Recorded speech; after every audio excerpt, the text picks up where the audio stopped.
Okay. You just had a weekend trip to Paris. It wasn't pleasure, it was business. And this was to get a deal done on plastics. Why is it so important? Because it's something that we grapple with on a very basic local level here. And it's as simple as going right down to local councils.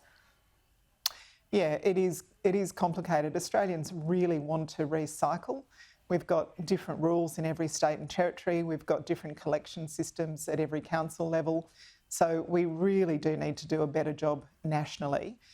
We've set high standards in Australia, high targets, I should say. The previous government set a target of 70% recycling for plastics, but we're nowhere near that. That target's sat at 16% for 4 years in a row. What we're doing at the moment is substantially investing in upgrading our recycling facilities. So the Commonwealth government's put in an extra $250 million. It's with the state and territory investment and the private sector means $1 billion extra going into recycling facilities, 48 new facilities, 12 of them already open. We will almost double our recycling capacity by 2025. But it's not just about recycling, it's about designing out harmful plastics in the first place. So I've got my Circular Economy Advisory Group working out how we deal with the whole life cycle of plastics, reducing the use of harmful plastics in the first place, recycling more, reusing more, composting where that's an option, using the whole life cycle of plastics to reduce their use and make sure that they're not getting into the environment. If we don't change what we're doing now, by 2050, plastics in the ocean will outweigh fish in the ocean. And this is a global problem. The Pacific nations use about 1.3% of the world's plastics, but there's a floating island of plastic garbage in the Pacific that's 3 times the size of France. So we need to tackle it as a global problem. Do we still sell our waste and ship it off overseas to places in the Asia Pacific and China? No, we've been progressively banning the export of Australian waste. Most recently, I had to allow a shipment of PET to leave the country because we didn't have the recycling capacity to recycle that particular shipment. So that was shipped offshore to be recycled offshore so that it could be reused and didn't just end up in Australian landfill.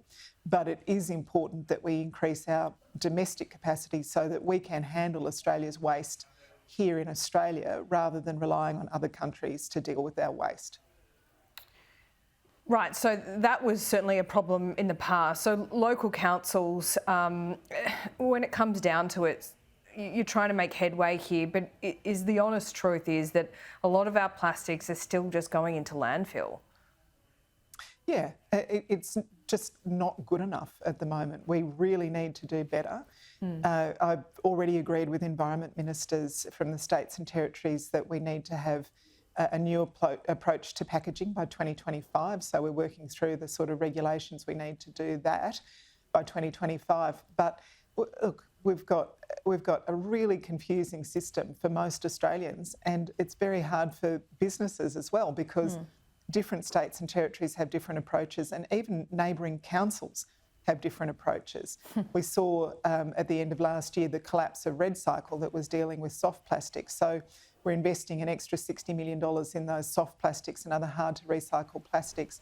But we need to have a fit for purpose collection system. So in the second half of this year, we're looking at starting up that soft plastics collection again. Okay. But the most important thing we can do is reduce the use of plastics, particularly these harmful plastics that end up in the environment.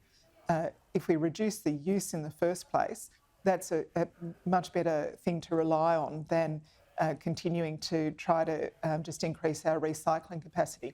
About 70% of an object's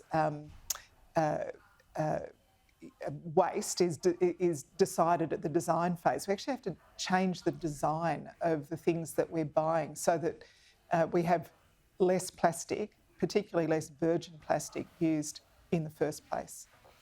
One final question that's outside of your portfolio but relates to you as more as a local member. Housing, it's in the headlines every single day. We know the government is trying to do more to boost supply, but I note in New South Wales, the new Premier Chris Minns is talking a lot more about density, building more apartments perhaps in electorates like yours. Are you comfortable with that? Is that what needs to happen here?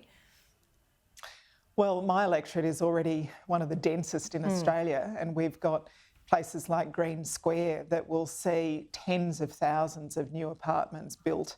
Already we're seeing skyscrapers on what used to be light industrial land, and there'll be more skyscrapers before it's done. So certainly we're seeing that density in my electorate. What I want to see alongside density is really good public services, making sure that we're building the schools we need, making sure that the hospitals can cope, making sure that the public transport is there. I asked the previous government to build a new metro stop around Green Square.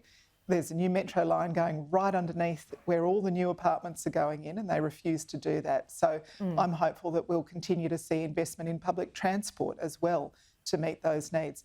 But at a federal level, we are also acting. We've got a $10 billion housing affordability fund that the Liberals and the Greens refused to vote for. We've increased the funding to the NIFIC, the facility that supports community housing, to build more housing. We've changed the rules to get more build to rent. So we anticipate an extra 250,000 apartments because of the changes to the tax arrangements for build to rent. We've got a $1.3 billion extension of the Commonwealth State Housing Agreement because we know that's an important source of new funding, $67 million for homelessness. We want to build thousands of homes for women and children escaping domestic violence, for veterans who are disproportionately represented in our homelessness statistics.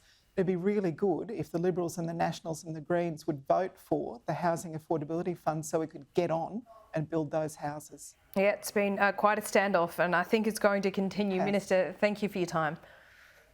Thank you.